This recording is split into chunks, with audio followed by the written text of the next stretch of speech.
So I plant expensive roots. It's so good to save some cash and store some loot in the ground, so don't think that you can't grow something spicy and yellow. Yesterday I pulled out a big pile of anti-cancer gold.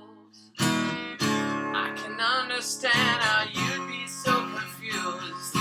I don't envy you. The plant's a little bit of everything, all rolled into one. It's an herb, it's a rhizome, it's a crop I grow at my home. It's a ginger, it's a root, grown by the astute. It's in Gerberaceae, and beneath the sand it lays, and you wouldn't want it any other way.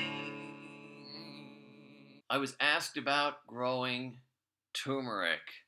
Now, turmeric is a type of ginger, and if you know how to grow ginger, you can basically grow turmeric. It's a little more sun tolerant than regular ginger, but it's not a lot more sun tolerant. So you want about a half shady spot at least. You want to be in zones 8 and warmer. And I plant turmeric roots in the fall and then cover them over with some mulch. They get through all the freezes, and then in the spring they pop up. Now let me show you what a turmeric root looks like. Here we go. You see that? Right there. That's a turmeric root. And inside it is bright orange. There's another one.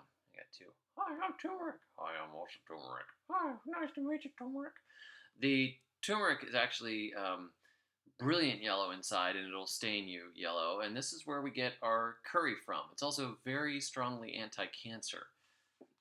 I pulled up a plant, it being fall, and they're coming to the end. It's a pretty, kind of looks a lot like a canna, which is a faraway relative.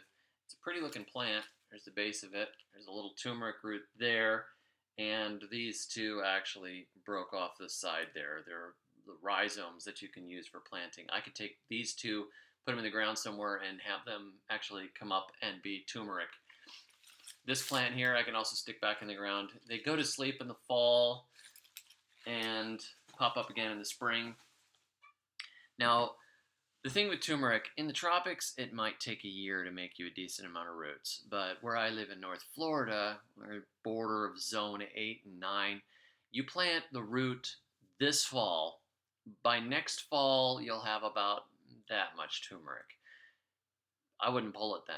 Leave it to go to sleep. It'll freeze down for the winter. It'll come back again in the spring, but it comes back really late. So don't think it's dead. Just remember where you put it. I mean, they often don't pop up for me until June. And it starts getting warm here in February, March. Turmeric doesn't care. It sits in the ground until June, and then it wakes up. So about half the year, the plant is asleep. The June after, when it pops up, just, take care of it. Let it grow. Doesn't need a lot of care. I just keep them mulched, give them a little water if they look really parched. And then that fall, which is the second fall, you will get a good-sized clump of roots. I mean, with the cost of turmeric, it could be a $20 to $30 clump of roots off of that one little piece that you stuck in to begin with. So turmeric makes a lot of sense. Now, another thing about turmeric is that I've heard from reliable sources that if you pickle turmeric, as in making kimchi with it or chopping it up and mixing it with sauerkraut, live pickle it, not just pour vinegar over it, but put it in a salt brine and allow the acetobacter to ferment it. That releases the most anti-cancer compounds. So just a little jar of pickled turmeric, that you can eat a little bit out of every day is supposed to be very, very good for you. Turmeric has been linked to beating stomach cancer. I have read that the incidence of stomach cancer is basically 0 in India, where turmeric is consumed regularly as part of the diet. So take that for what it's worth. Very easy plant to grow. You can use the leaves like a bay leaf for seasoning, but they're a little too fibrous to be thrown into a salad or anything like that. No part of the plant is poisonous, but it's pretty rough to just try and eat it. There's just way too many fibers in it. But the roots themselves, you can chop them up, grate them up, you can dry them and make turmeric powder with them, you can pickle them, you can slice them, throw them in stews, whatever you want to do, and they give that amazing, authentic turmeric flavor, and it's a very high value root crop, and it's quite easy to grow.